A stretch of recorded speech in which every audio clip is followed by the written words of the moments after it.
건국대학교 모빌리티 인문학연구원 인문교양센터에서 주관하는 모빌리티 연속 특강을 시작하겠습니다. 안녕하세요. 저는 성공회대학교 미디어 콘텐츠 융합학부 방희경입니다. 제가 오늘 드릴 이야기는요, 한국 영화의 미학적 지형과 글로벌 모빌리티입니다. 지금 현재 한국 영화는 글로벌 수준에서 큰 인기를 끌고 있습니다. 2003년도에 등장했던 올드보이라든가, 그 다음에 최근에는 기생충이나 오징어 게임과 같은 영화 혹은 그 콘텐츠가 전 세계적으로 인기를 끌고 있습니다. 그런데 이렇게 한국 영화의 글로벌 모빌리티가 확대되고 있음에도 불구하고 한국 영화의 글로벌 모빌리티 혹은 영화 한류에 관한 그런 논의가 많이는 없다고 이제 볼 수가 있는데요. 그러니까 그런 논의가 K-팝이나 드라마에 비해서 많지 않다라고 이야기를 할 수가 있습니다. 왜 그럴까? 우선은 그 드라마와 그 K-팝이나 K-팝 등의 그런 대중음악과 같은 그런 콘텐츠는 그동안에 그 수용자의 팬덤, 또 되게 열정적인 수용자에 해당하는 그런 팬덤 연구가 적극적으로 이루어져 왔습니다. 그래서 드라마 연구에서도 수용자 연구가 이루어지고, 그 다음에 K-팝 등의 대중음악 연구에서도 수용자 연구가 이루어졌습니다. 그래서 드라마나, 한국의 드라마나 K-팝이 전 세계로 이동을 하고 있는 가운데 이 전 세계에 있는 그런 수용자에 대한 연구들이 많이 이루어졌고요. 그래서 글로벌 수용자 혹은 글로벌 팬덤에 대한 연구가 이루어졌습니다. 지금 제가 보여드린 사진은 그 글로벌 팬덤에 관련된 사진이고요. 그런데 영화에 관해서는 그 영화 연구 전통이 텍스트에 초점을 맞추는 그런 경향들이 있었습니다. 그래서 수용자나 팬덤 연구가 그동안에 크게 이루어지지 않았고, 영화 연구가 그 텍스트에 초점을 두는 그런 경향이 있었던 것이죠. 왜냐하면 영화는 다른 콘텐츠와 달리 예술이 되어야 한다라고 하는 그런 식의 주장들이 있었기 때문입니다. 우리는 이런 주장을 줄여서 그 작가주의라고 부릅니다. 오늘 제가 드릴 이야기는 한국 영화 텍스트의 미학적 지형을 그려보고, 이 각 지형에 속하는 그 영화 텍스트가 어떠한 지역에서 인기를 끌고 있는지, 어떤 지역에서 수용되고 있는지를 살펴보는 것에 목적이 있습니다. 자, 한국 영화의 텍스트의 미학적 지형을 그려보기 위해서는 우선은 영화를 바라보는 두 가지 관점을 먼저 살펴봐야 합니다. 일단 제가 소개드릴 그 영화를 바라보는 첫 번째 관점은 문화산업론이고요. 두 번째 관점은 작가주의론입니다. 이 문화산업론과 작가주의론은 둘 다 영화에 관심을 가지고 있지만, 첫 번째 관점은 영화를 상품으로 바라본다면, 두 번째 관점은 영화를 예술로 바라보는 그런 차이가 있습니다.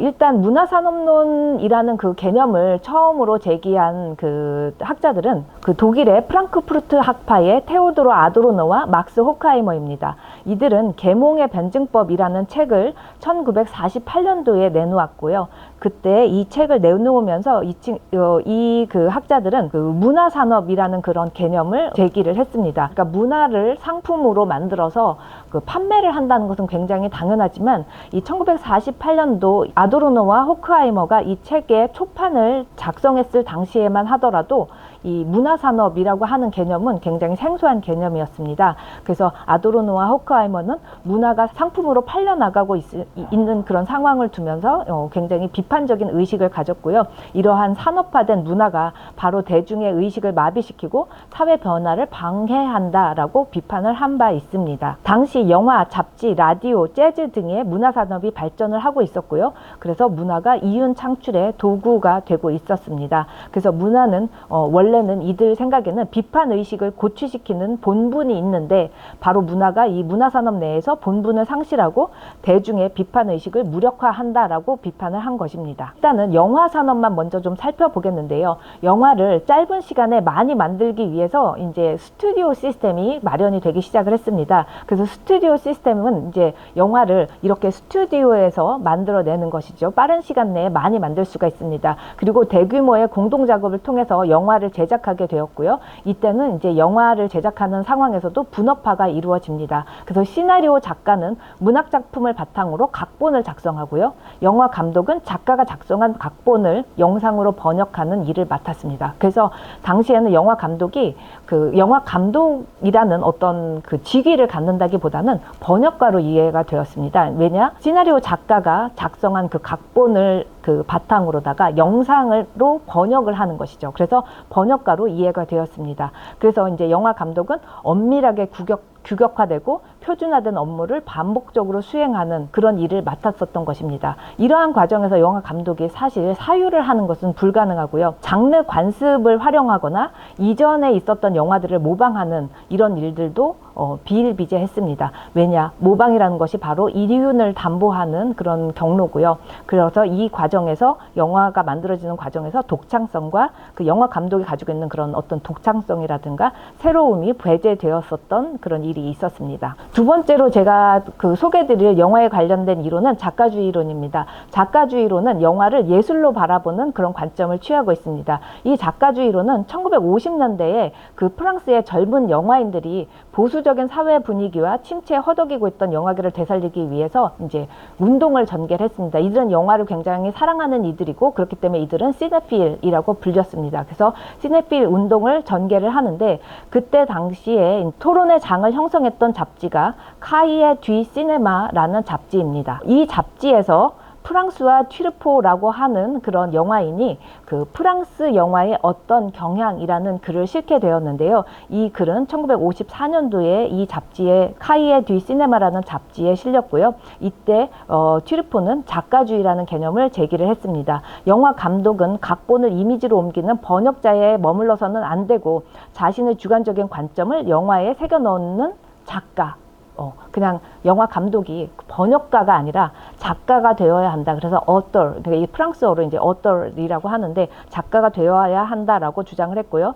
이 사람의 이론이 그때부터 작가주의라고 불리기 시작을 한 것입니다. 튀르포가 바로 작가주의에 대한 주장을 한 다음에 프랑스의 영화인들은 누벨바그 시대를 열어 제꼈습니다. 그래서 이제 누벨바그라는 것은 새로운 물결이라는 뜻이고요. 그래서 누벨바그는 1950년대 후반 프랑스 영화계에서 일어난 새로운 영화 풍조를 말합니다. 그래서 누벨바그 감독들은 기성 영화의 구태와 관습으로부터 결별을 선언하고요. 창조적인 개성을 반영한 작품을 시도하기 시작을 했습니다. 전통적인 이야기 구성 방식, 예를 들면 이제 기승전결의 그 이야기 구성 방식을 탈피를 해서 에피소드식으로다가 이야기를 구성한다든가 아니면은 열린 결말의 이야기를 그 제기하는 그런 영화를 만들었습니다. 그리고 또 그 전에는 그 영화가 그 정통 연극 배우 출신의 영화 배우를 기용하는 그런 일이 있었다면 이제 누벨바그 감독들은 이제 가벼운 스타일을 가진 그런 영화 배우들 그리고 이 영화 배우들이 그 만들어내는 당돌하고 비전통적인 인물들 이런 새로운 인물들을 통해서 영화를 만드는 그런 일들이 있었습니다. 그래서 바로 이 누벨바그 감독들 중에서 가장 유명한 감독은 바로 장릭 고다르고요. 장릭 고다르의 내 멋대로 해라라고 하는 영화가 당시에 큰 인기를 끌었었습니다. 현재 영화는 스튜디오 시스템 안에서 공동 작업을 통해서 제작이 되고 있습니다. 그래서 영화 감독이 단독으로 다 영화를 제작하는 것은 아니고요. 여기에 많은 스태프가 참여하면서 영화가 제작이 되고 있습니다. 그래서 어떤 특정한 영화를 그 감독의 영화로 그리고 감독이 그 어떤 작가로 그 역할을 했다라고 이야기가 왜냐면 이건 공동 작업이기 때문에 그렇게 이야기하기가 사실상 곤란한 일임은 맞습니다. 그러나 그럼에도 불구하고 스튜디오 시스템 안에서도 그 자신만의 주제의식을 담아낸다든가 그 독특한 영상 필체를 구축하고 있는 감독이 존재를 하고요. 그러한 감독들에 대해서는 우리가 작가라고 부르는 그런 전통이 새롭게 생겼고 지금까지 이어져 오고 있습니다. 다시 말해서 이제 대규모의 형태로 영화가 만들어지고 있어서 감독을 작가라고 부르는 것에 대해서 이의가 많이 제기되고 있지만 여전히 작가주의 혹은 작가라고 하는 개념은 영화판에서 영화 씬에서 굉장히 중요한 개념입니다. 그래서 현재 작가주의 영화라고 하면 감독이 작가의 역할을 수행한 영화를 말하고요. 그 다음에 영화 장르와 간습을 비틀면서 실험 정신과 예술적 의식을 담아낸 영화를 지금 현재 작가주의 영화라고 부르고 있습니다. 그리고 이러한 영화는 대중의 사유를 독려할 수 있고 사회 변혁의 단추를 제공할 수 있는, 그러니까 기존의 그 관습만을 따라서 어떤 장르라든가 기존의 영화 관습만을 따라서 만들어진 영화가 아니라 새로운 어떤 사회상을 그려나갈 수 있는 그런 것을 독려하는, 대중들로부터 그러한 사유를 독려하는 그런 영화를 작가주의 영화라고 부르고 있습니다. 제가 지금까지 이제 영화는 이제 두 가지로 이해가 된다. 하나는 문화산업, 그래서 하나의 상품으로 이해가 된다고 말씀을 드렸고요. 그 다음에 작가주의론에서는 그 영화가 예술이라는 그런 예술이라고 이해하는 그런 방식이 있다라고 말씀을 드렸습니다.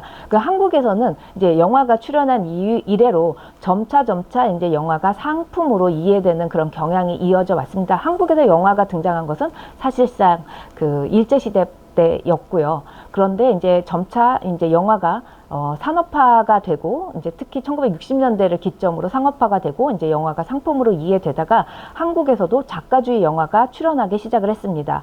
그 1980년대 후반에 임권택 감독이 이제 한국의 어떻게 보면 첫 번째 작가주의 영화의 그 감독이라고 부를 수가 있는데요. 그 임권택 감독은 영화가 이제 상업성을 가진 그런 영화를 비판을 하기 시작했고, 상업성에 오염된 그 싸구려 영화를 비판하겠다라고 이제 선언을 합니다.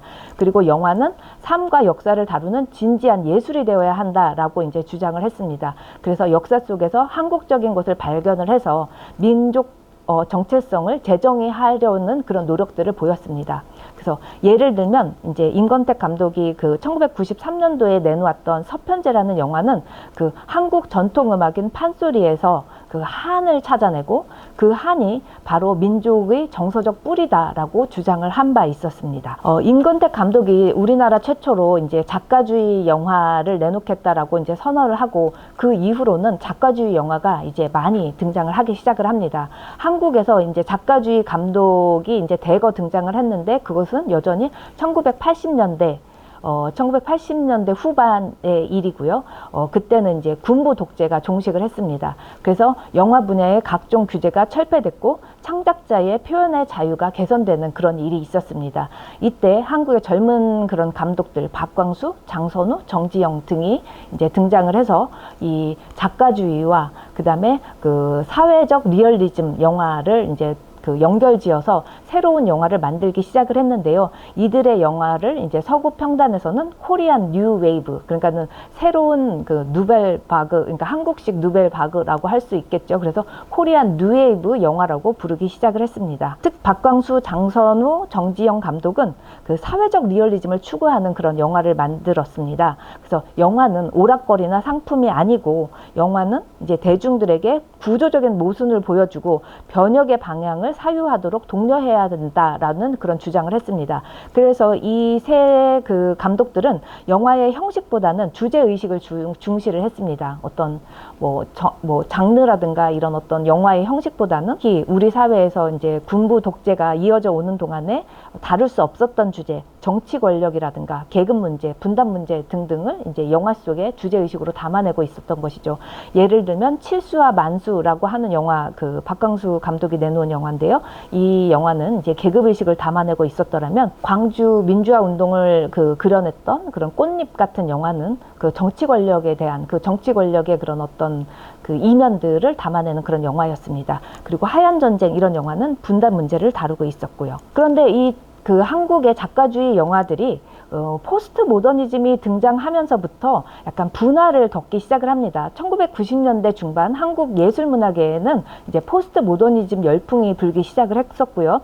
이 포스트 모더니즘은 획일화된 가치를 거부하고 그런 탈중심과 다양성을 추구하고 대중 우선주의를 강조하는 그런 그 경향을 가지고 있었습니다. 그래서 그 기존의 작가주의 영화, 즉 한국의 코리안 뉴웨이브 영화는 여성주의가 부재하기도 했고요. 여러 이제 한계들이 드러나서 어떤 사회적 리얼리즘의 영화가 포스트 모더니즘과 충돌하는 면도 있었고요. 그래서 한국의 작가주의 영화가 분화되기 시작을 합니다. 그 분화되는 지금 현재 한국 영화의 미학적 지형을 그려서 보여드리고자 합니다. 일단 첫 번째로는 한국 영화의 미학적 지형에서 첫 번째 지형에 속하는 영화는 주류 상업 영화입니다. 장르 관습을 따르고 있는 그런 영화입니다. 두 번째는 사회적 리얼리즘 영화예요. 그래서 어떻게 보면은 그 코리안 뉴웨이브 작가들의 어떤 문제의식을 계속해서 지속적으로 이어져 오는 그런 영화이긴 한데, 이 사회적 리얼리즘 작가 영화는 그 포스트 모더니즘 등장 이후에 이제 포스트 모던한 감수성을 가지고 있었습니다.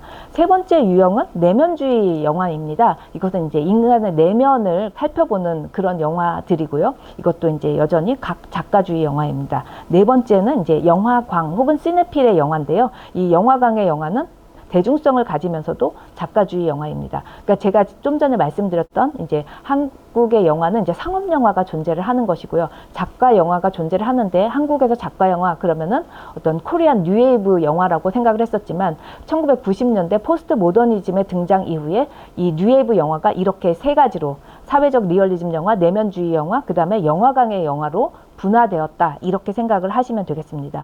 제가 이 한국 영화의 미학적 지형을 한 번 더 설명을 드리겠는데요. 일단 상업 영화는 그 장르 문법을 따르고 있습니다. 그리고 전통적인 서사 구조를 따르고요. 어떤 기승전결의 서사 구조를 따르고요. 그리고 닫힌 결말을 따르고 있습니다. 그리고 스타를 활용하는 것도 물론입니다. 그리고 이제 장르 문법을 활용하는 만큼 이제 한국인들이 어떠한 장르를 선호하는지를 그 조사를 해서 그 장르의 영화를 이제 만드는 그런 경향이 이제 상업 영화에서 많이 이루어졌습니다. 그래서 한국인이 그 선호하는 그 영화 장르는 멜로드라마, 코미디, 그 다음에 최근에는 액션과 스릴러, 추리물까지도 이제 한국인이 선호하는 그런 영화입니다. 그리고 또 한국 상업 영화 중에서도 이제 한국 상업 영화에 이제 낭만적인 사랑을 다룬 그런 탈역사적인 그런 영화도 있고요. 그 다음에 사회적 리얼리즘의 주제의식을 따온 그런 상업 영화도 존재를 합니다. 그래서 우리가 어떤 그 상업 영화라고 해서 무조건 다 탈역사적인 그런 의식을 가지고 있는 것은 아니다라고 이야기를 할 수 있겠습니다. 예를 들면 변호인이라든가 택시 운전사, 그 다음에 1987, 백두산, 도가니 등의 영화는 그 사회적 리얼리즘 주제의식을 담고 있으면서도 이제 상업 영화에 속한다고 이야기할 수 있습니다. 두 번째 유형의 영화는요, 사회적 리얼리즘 영화입니다. 사회적 리얼리즘 영화는요, 상업성을 추구하지 않고 사회의식을 일관되게 표현을 하고 있습니다. 그리고 장르 문법을 활용하지 않습니다. 그래서 다만 이제 사회의 현실을 보여주고자 하는 그런 목적으로 만들어지고 있습니다. 그 뉴웨이브 감독들이 이 사회적 리얼리즘 영화를 추구를 했었는데요. 포스트 모더니즘의 등장 이후로는 포스트 모던한 감수성과 그 다음에 사회적 리얼리즘 그 뉴웨이브 감독들의 그런 주제 의식을 그 접목시킨 그런 영화들이 등장을 하는데, 대표적인 감독은 이창동 감독입니다. 그래서 이창동 감독 같은 경우에는 지금 제가 여기에 다양한 이창동 감독 출시했던 그런 영화들을 소개를 하고 있는데, 박하사탕 같은 경우는 사건들의 시간을 역순으로 배치를 해서 어떤 형식적인 측면에도 신경을 썼고요. 그 다음에 오아시스 같은 경우에도 리얼리즘 영화이긴 하지만 판타지 기법을 활용하기도 했습니다. 세 번째 유형의 영화는요, 내면주의 영화입니다. 이 내면주의 영화는 그 사회적 리얼리즘 영화가 어떤 사회의 현실을 다룬다면 인간의 내면을 다루는 영화를 내면주의 영화라고 합니다. 그래서 인간의 내면에 잠복한 욕망과 불안, 일상적 세계를 구성하는 인간의 위선과 도착적인 권태 혹은 정신적인 공허, 삶의 비루함, 이런 것들을 다루는 영화를 우리가 보통 내면주의 영화라고 합니다. 그래서 사회적 리얼리즘이 이상적인 공동체에 관심을 갖는다면 내면주의 영화는 인간의 본성에 관심을 갖는 것이죠.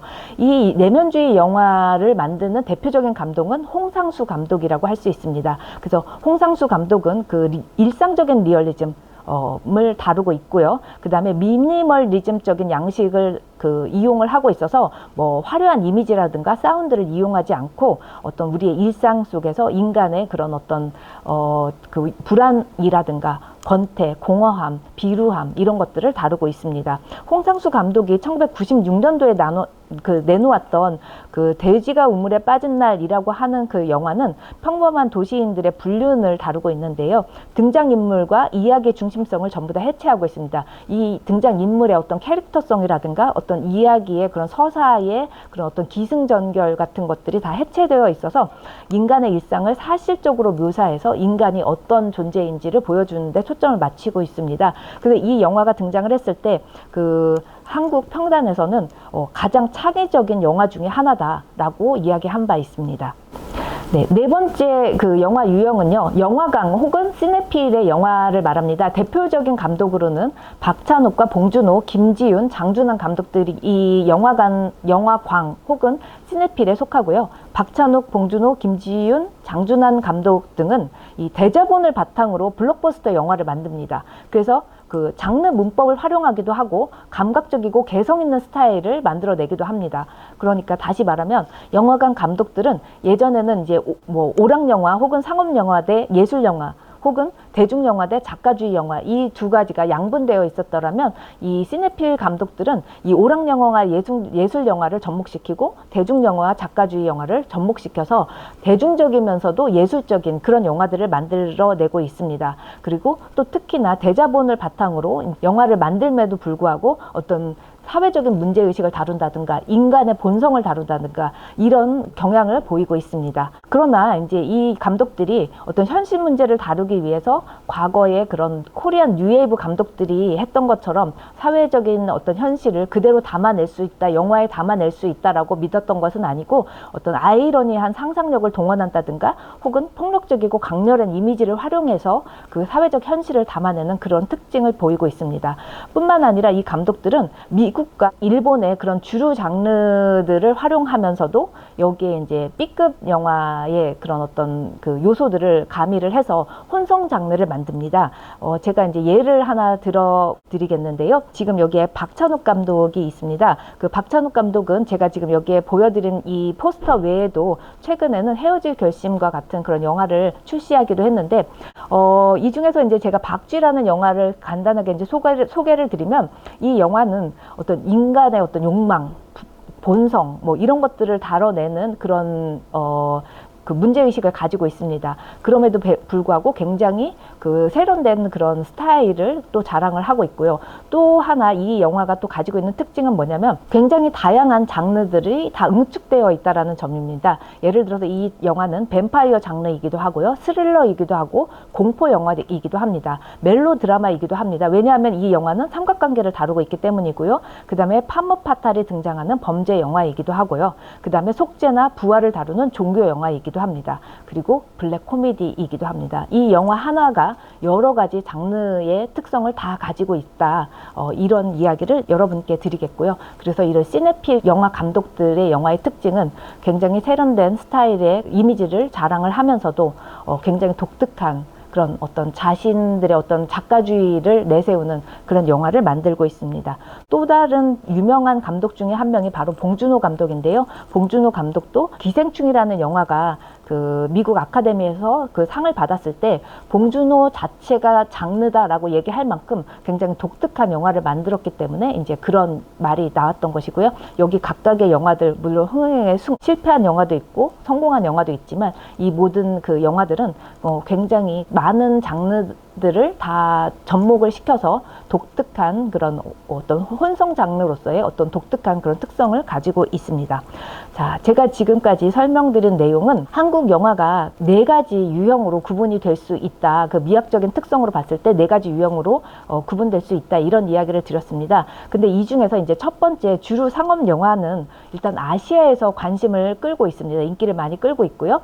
그 다음에 사회적 리얼리즘 영화는 제가 아까 전에 이창동 감독을 그 예로 들었는데 이창동 감독 같은 경우는 이제 유럽의 마니아층의 이제 인기를 굉장히 많이 끌고 있습니다. 그리고 내면주의 영화도 이제 제가 홍상수 감독을 예로 들었는데요. 홍상수 감독도 유럽에서 매니아층을 중심으로 해서 많은 인기를 끌고 있고요. 마지막으로 영화광의 영화, 그러니까 즉 시네필의 영화, 그러니까 박찬욱이나 봉준호 감독의 영화는 당연히 유럽 영화제에서도 수상을 한 바 있고, 근데 그것을 또 발판으로다가 그러니까 미국에서도 이제 인기를 끌고 또 미국을 관통하면서 글로벌 시장에서 이제 인기를 끄는 이런 경향들이 보여지고 있습니다. 그래서 그동안에는 한국 영화의 어떤 텍스트적인 특성만을 논의했다면 제가 지금부터 드릴 얘기는 이 각각의 미학적 특성을 가진 영화들이 어떤 지역에서 인기를 끌고 있는지를 간략하게 말씀을 드리고자 합니다. 첫 번째, 제가 아시아에서는 상업 영화가 인기를 끈다고 말씀을 드렸는데, 일단 한국에서 그 한국 영화가 해외로 수출되기 시작했던 것은 그 1990년대 후반에 IMF 때를 계기로 이제 한국 영화, 특히 상업 상업 영화인데요.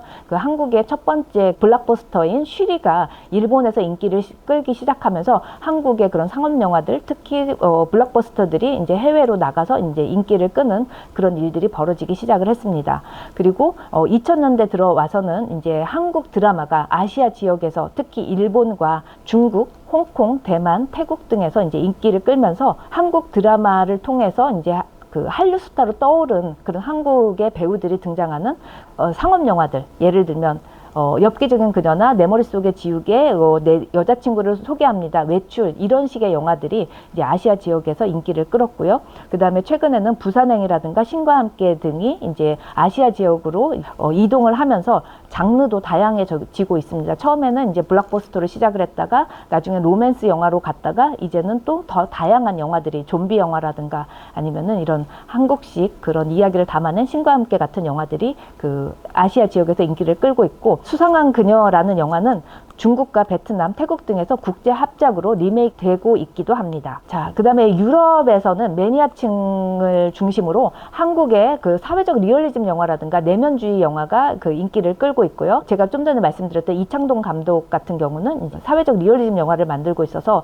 뭐 예를 들면 밀양이라고 하는 영화는 그 피해자의 시선에서 범죄 사건을 다루고요. 어떤 기독교의 딜레마를 지적을 하는 그런 영화이기도 한데요. 이 영화는 그 칸 영화제에서 여우주연상을 받은 바 있습니다.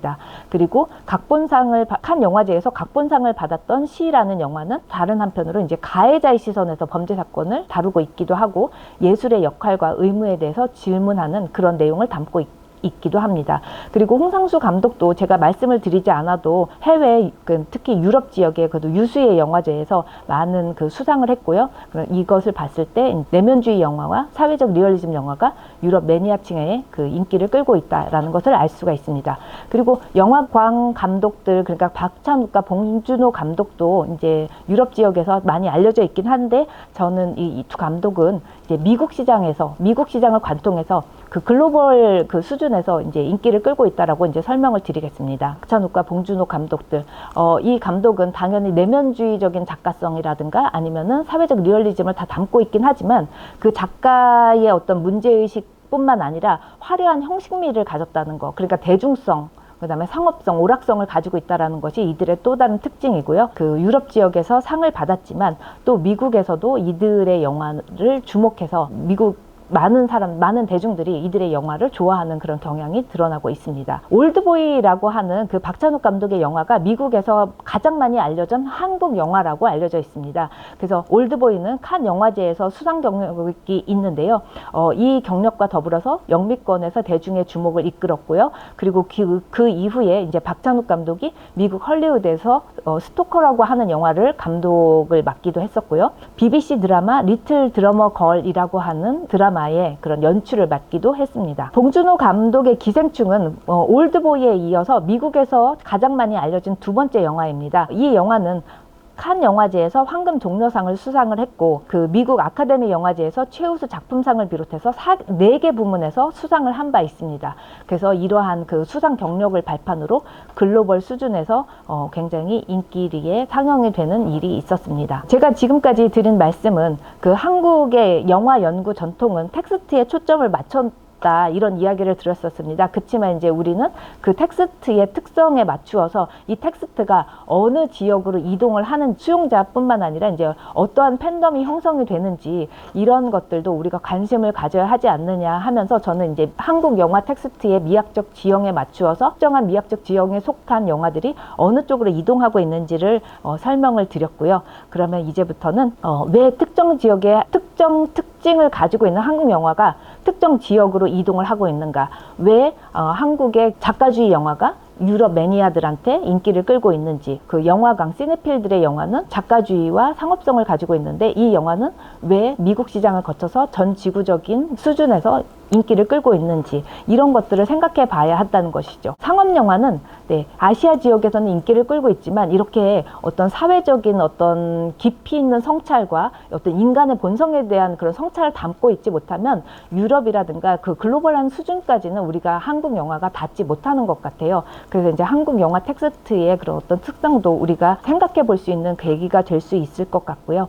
그 다음에 이제 우리가 이렇게 한국 영화가 전 세계로 이동하고 있는 가운데 그 수용자가 누구인지 이런 것들을 우리가 살펴보면서 어떠한 의미를 이제 해외에서 우리 한국 영화가 또 얻고 있는지, 또 어떠한 의미는 또 탈각시키고 있는지, 이러한 것들을 이제 앞으로는 더 생각해 볼 수 있을 것 같습니다. 이것으로 한국 영화의 미학적 지형과 글로벌 모빌리티라는 제목의 강의를 마치겠습니다. 감사합니다.